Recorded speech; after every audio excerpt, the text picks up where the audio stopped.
Abdullah ibn Umar reported that the Messenger of Allah, peace and blessings of Allah be upon him, said once, "Three men from a community found themselves on a journey when a sudden storm overtook them. Seeking refuge, they sought shelter in a nearby cave.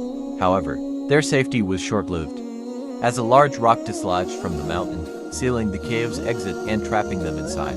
Feeling helpless against the obstacle blocking their way out of the cave, one of the men proposed a solution: to appeal to Allah's mercy by invoking the memory of a righteous act they had performed in the past.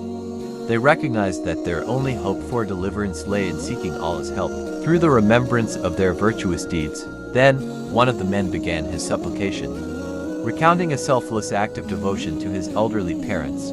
He described how he used to prioritize serving them by giving them their nightly drink of milk before attending to anyone else in the family, even at the expense of his own children's hunger.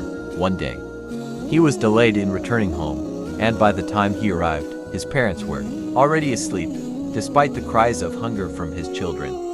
He refused to disturb his parents' rest and withheld the milk until they woke up at dawn. He beseeched Allah, asking for relief from their distress if his actions had been solely for the sake of pleasing him. Moved by his sincere plea, the rock shifted slightly, but not enough to grant them freedom from the cave. The second man humbly began his supplication, recounting a story of temptation and moral triumph. He confessed his deep affection for his cousin, acknowledging his attempts to seduce her despite her consistent refusal. During a time of severe famine, when she turned to him for help, he offered her a significant sum of money in exchange for intimacy.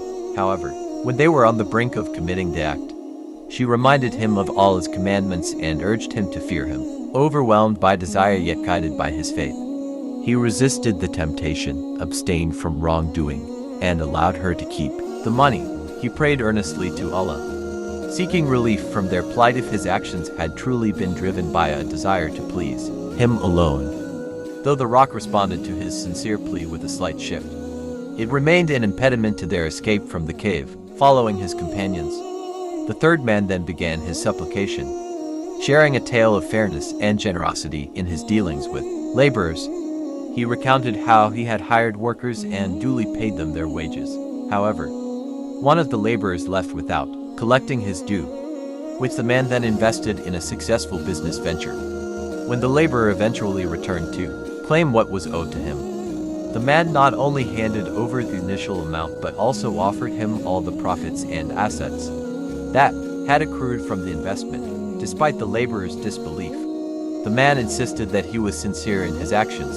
He prayed to Allah, asking for relief from their current predicament if his conduct had been solely aimed at pleasing him. Finally, as the third man concluded his supplication, the rock miraculously shifted, rolling away from the cave's entrance.